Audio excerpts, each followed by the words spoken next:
Hello friends, नमस्कार। Welcome to my channel. तो चलिए स्टार्ट करते हैं आज का सेशन। ठीक है, तो पहला क्वेश्चन है कि भाषा शब्द की उत्पत्ति किस धातु से हुई है। ठीक है, भाषा शब्द की उत्पत्ति किस धातु से हुई है। तो यहाँ पर क्या भाष से हुई है, या फिर भाष से हुई है, या फिर भस से हुई है, या फिर भाष से हुई है। ठीक है, तो यहाँ पर इसका राइट आंसर हो जाएगा हमारा ऑप्शन नंबर डी हो जाएगा। ठीक है, द हो जाएगा, भाष शब्द से हुई है। ये भाषा विकास के क्वेश्चन है। ठीक है, भाषा विकास से संपूर्ण क्वेश्चन रहेंगे। नेक्स्ट क्वेश्चन है कि ब्रज भाषा का विकास किस अभ्रंश से हुआ है। ठीक है, ब्रज भाषा का विकास किस अभ्रंश से हुआ है। तो ये शौर सैनी अभ्रंश से हुआ है ब्रज भाषा का विकास। ठीक है, नेक्स्ट क्वेश्चन है कि मुंडा भाषा परिवार का क्षेत्र कौन सा है। ठीक है, मुंडा भाषा परिवार का क्षेत्र कौन सा है, ये पूछ रहा है। ठीक है, तो यहाँ पर इसका राइट आंसर हो जाएगा छोटा नागपुर का पठार। ठीक है, छोटा नागपुर का पठार।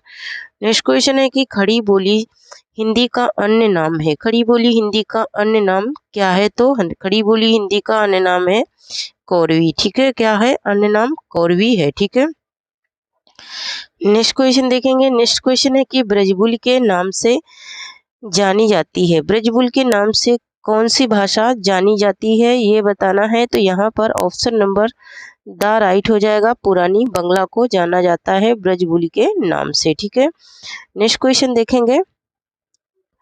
नेक्स्ट है किस वर्ष 1955 में गठित प्रथम राजभाषा आयोग के अध्यक्ष थे। प्रथम राजभाषा आयोग के अध्यक्ष कौन थे। तो यहाँ पर इसका राइट आंसर हो जाएगा ऑप्शन नंबर आ, बीजी खेर थे। ठीक है, नेक्स्ट क्वेश्चन देखेंगे। नेक्स्ट है कि भारतीय संविधान के किन अनुच्छेदों में राजभाषा संबंधी प्रावधानों का उल्लेख है। ठीक है, तो किन का उल्लेख है, यहाँ पर मोस्ट इम्पोर्टेंट है अनुच्छेद 343 से 351 तक। ठीक है, नेक्स्ट क्वेश्चन है कि संथाली किस भाषा परिवार की भाषा है। संथाली किस भाषा परिवार की भाषा है। तो संथाली किसकी भाषा है। तो यहाँ पर ऑप्शन नंबर सा राइट हो जाएगा, ऑस्ट्रिक परिवार की भाषा है। ठीक है, नेक्स्ट क्वेश्चन है कि टकसाली भाषा किसे कहते हैं। ठीक है, टकसाली भाषा किसे कहते हैं, ये बताना है। तो यहाँ पर इसका राइट आंसर हो जाएगा परिनिष्ठित भाषा को टकसाली भाषा कहते हैं। ठीक है, नेक्स्ट क्वेश्चन है कि उर्दू भाषा की लिपि है। ठीक है, उर्दू भाषा की लिपि कौन सी है। तो उर्दू भाषा की लिपि पूछ रहा है। तो उर्दू भाषा की लिपि कौन सी है, फारसी लिपि है। ठीक है, नेक्स्ट क्वेश्चन देखेंगे। नेक्स्ट है कि भाषा वह साधन है जिसके द्वारा मनुष्य अपने विचार दूसरों तक भली भांति प्रकट कर सकता है। यह कथन किसका है। यह कथन किसका है, ये बताना है। तो यहाँ पर ऑप्शन नंबर बार राइट हो जाएगा, ये कामता प्रसाद गुरु का कथन है। ठीक है, नेक्स्ट क्वेश्चन है कि दक्षिण भारत हिंदी प्रचार सभा का मुख्यालय कहाँ स्थित है। ठीक है, दक्षिण भारत हिंदी प्रचार सभा का मुख्यालय कहाँ स्थित है। तो कहाँ स्थित है, ये चेन्नई में स्थित है। ठीक है, नेक्स्ट क्वेश्चन देखेंगे। नेक्स्ट है कि संविधान के अनुच्छेद 351 में किस विषय का वर्णन है। ठीक है, 351 में किस विषय का वर्णन है, ये बताना है। तो यहाँ पर ऑप्शन नंबर द राइट हो जाएगा, हिंदी के विकास के लिए निर्देश के बारे में बताया गया है। नेक्स्ट क्वेश्चन है कि भाषा के आधार पर राज्यों की पुनः संरचना किस वर्ष की गई थी। ठीक है, पुनः संरचना किस वर्ष की गई थी। तो ये की गई थी 1956 में। ठीक है, कब की गई थी, 1956 में। नेक्स्ट क्वेश्चन है कि हिंदी की विशिष्ट बोली ब्रज भाषा किस रूप में सबसे अधिक प्रसिद्ध है। ठीक है, तो ये किस रूप में सबसे अधिक प्रसिद्ध है। तो ये काव्य भाषा के रूप में सबसे ज्यादा प्रसिद्ध है। नेक्स्ट क्वेश्चन है कि आधुनिक भारतीय भाषाओं का विकास किस भाषा से हुआ है। ठीक है, आधुनिक भारतीय भाषाओं का विकास किस भाषा से हुआ है। ठीक है, तो यहाँ पर इसका राइट आंसर हो जाएगा हमारा ऑप्शन नंबर द अपभ्रंश भाषा से हुआ है। ठीक है, नेक्स्ट क्वेश्चन है कि मगही किस प्रदेश की बोली है। मगही किस प्रदेश की बोली है। तो मगही है किसकी, बिहार की बोली है। ठीक है, नेक्स्ट क्वेश्चन देखेंगे। नेक्स्ट है कि निम्न में से कौन सी भाषा देवनागरी लिपि में लिखी जाती है। कौन सी भाषा देवनागरी लिपि में लिखी जाती है? तो मराठी देवनागरी लिपि में लिखी जाती है। नेक्स्ट क्वेश्चन देखेंगे। नेक्स्ट है कि अंग्रेजी भाषा की लिपि कौन सी है? अंग्रेजी भाषा की लिपि कौन सी है? तो रोमन लिपि है अंग्रेजी भाषा की। ठीक है, नेक्स्ट क्वेश्चन देखेंगे। नेक्स्ट है कि हिंदी भाषा का कौन सा रूप मानक हिंदी के रूप में स्वीकार किया गया? ठीक है, मानक हिंदी के रूप में कौन सा रूप स्वीकार किया गया? तो खड़ी बोली को स्वीकार किया गया। ठीक है, नेक्स्ट क्वेश्चन देखेंगे। नेक्स्ट है कि सौर सैनी अपभ्रंश से कौन सी भाषा विकसित हुई? सौर सैनी अपभ्रंश से कौन सी भाषा विकसित हुई? तो ये पश्चिमी हिंदी विकसित हुई थी। ठीक है, नेक्स्ट क्वेश्चन देखेंगे। नेक्स्ट है कि अधोलिखित में से कौन सी बोली उत्तर प्रदेश की नहीं है? कौन सी बोली है जो उत्तर प्रदेश की नहीं है? तो भोजपुरी ये उत्तर प्रदेश की नहीं है। ठीक है,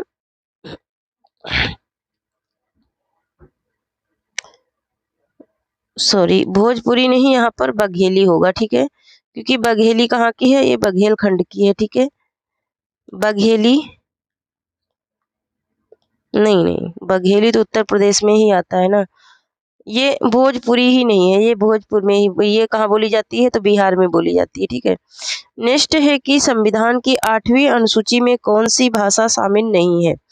8वीं अनुसूची में कौन सी भाषा शामिल नहीं है, ये बताना है। तो 8वीं अनुसूची में कौन सी भाषा शामिल नहीं है? तो भोजपुरी शामिल नहीं है। ठीक है, नेक्स्ट क्वेश्चन देखेंगे। नेक्स्ट है कि डिंगल भाषा का संबंध किस साहित्य से है? डिंगल भाषा का संबंध किस साहित्य से है? तो ये है किससे संबंधित है? ये राजस्थानी साहित्य से संबंधित है। नेक्स्ट क्वेश्चन देखेंगे। नेक्स्ट है कि निम्न में से कौन सी भाषा संस्कृत की अपभ्रंश है? ठीक है, संस्कृत की अपभ्रंश कौन सी भाषा है? तो ये पाली है संस्कृत की अपभ्रंश। ठीक है, नेक्स्ट क्वेश्चन है कि पैचापी पैसाची से कौन सी भाषा विकसित हुई है? तो ये कौन सी भाषा विकसित हुई है? तो इससे विकसित हुई है मराठी भाषा। ठीक है, नेक्स्ट क्वेश्चन देखेंगे। नेक्स्ट क्वेश्चन है कि भाषा विज्ञान की दृष्टि से हिंदी किस प्रकार की भाषा है? भाषा विज्ञान की दृष्टि से हिंदी किस प्रकार की भाषा है? तो ये किस प्रकार की भाषा है? तो ये वियोगात्मक भाषा है। ठीक है, कैसी भाषा है? वियोगात्मक भाषा है। ठीक है, पैचापी वाले में ऑप्शन नंबर 4 राइट हो जाएगा। ठीक है, पंजाबी, पंजाबी पैचापी में लिखी जाती है। ठीक है, नेक्स्ट क्वेश्चन देखेंगे। नेक्स्ट क्वेश्चन है कि निम्नलिखित भाषा की प्रमुख प्रकृति कौन सी है? निम्नलिखित भाषा की प्रमुख प्रकृति कौन सी है, ये बताना है। तो यहाँ पर ऑप्शन नंबर 12 राइट हो जाएगा, जटिलता से सरलता की ओर। ठीक है, नेक्स्ट क्वेश्चन है कि निम्न में से कौन सी बहुरूपी परिवार की भाषा नहीं है? कौन सी भाषा जो बहुरूपी परिवार की नहीं है? तो मलयालम बहुरूपी परिवार की भाषा नहीं है। नेक्स्ट क्वेश्चन देखेंगे। नेक्स्ट है कि भोजपुरी बोली की उत्पत्ति हुई है। भोजपुरी बोली की उत्पत्ति कहाँ से हुई है? तो ये मागधी अपभ्रंश से हुई है। नेक्स्ट क्वेश्चन देखेंगे। नेक्स्ट है कि इनमें से कौन सी लिपि नहीं है? कौन सी लिपि नहीं है? तो यहाँ पर अंग्रेजी ये लिपि नहीं है। ठीक है, नेक्स्ट क्वेश्चन देखेंगे। हिंदी की बोलियों को कितने वर्गों में रखा गया है? हिंदी की बोलियों को कितने वर्गों में रखा गया है, ये बताना है। तो यहाँ पर 4 वर्गों में रखा गया है। कितने वर्गों में? 4 नहीं 5 होगा, 4 नहीं, यहाँ पर 5 वर्गों में। ठीक है, कितने वर्गों में? 5 वर्गों में रखा गया है हिंदी की बोलियों को। ठीक है, नेक्स्ट क्वेश्चन है कि भाषा का मूल रूप कौन सा है? भाषा का मूल रूप कौन सा है? तो भाषा का मूल रूप है कौन सा? मौखिक रूप मूल रूप है। ठीक है, नेक्स्ट क्वेश्चन है कि जिस भाषा में शासक या शासन का काम होता है उसे क्या कहते हैं? जिसमें शासन और शासक का काम होता है, मतलब कि कार्य होते हैं। ठीक है, तो यहाँ पर इसका राइट आंसर हो जाएगा हमारा क्या, ऑप्शन नंबर बा, राजभाषा कहते हैं उसको। ठीक है, नेक्स्ट क्वेश्चन है कि निम्नलिखित में से कौन सी पश्चिमी हिंदी की बोली नहीं है? ठीक है, पश्चिमी हिंदी की बोली कौन सी नहीं है? तो बुंदेली नहीं है। बुंदेली किसकी है? तो ये छत्तीसगढ़ी की है, पूर्वी हिंदी की। ठीक है, नेक्स्ट क्वेश्चन है कि भाषाई आधार पर सर्वप्रथम किस राज्य का गठन हुआ? तो भाषाई आधार पर सर्वप्रथम किसका गठन हुआ था? आंध्र प्रदेश का गठन हुआ था भाषाई आधार पर। नेक्स्ट क्वेश्चन देखेंगे। नेक्स्ट है कि भाषा की सबसे छोटी इकाई है। भाषा की सबसे छोटी इकाई कौन सी है? वर्ण है भाषा की सबसे छोटी इकाई। नेक्स्ट क्वेश्चन है कि प्रतिकूल शब्द में कौन सा उपसर्ग प्रयुक्त हुआ है? प्रतिकूल में कौन सा उपसर्ग? तो यहाँ पर ऑप्शन नंबर द राइट हो जाएगा, प्रति। ठीक है, नेक्स्ट क्वेश्चन देखेंगे। नेक्स्ट है कि मगही किस उपबोली की भाषा है? बोली है। मगही किस उपभाषा की बोली है, ये बताना है। तो यहाँ पर क्या राइट हो जाएगा? ऑप्शन नंबर द राइट हो जाएगा, ये बिहारी की बोली है। नेक्स्ट क्वेश्चन देखेंगे। नेक्स्ट है कि भारत में हिंदी भाषा को आप किस वर्ग में रखेंगे? ठीक है, भारत में हिंदी भाषा को किस वर्ग में रखेंगे? तो राजभाषा के वर्ग में रखेंगे। ठीक है,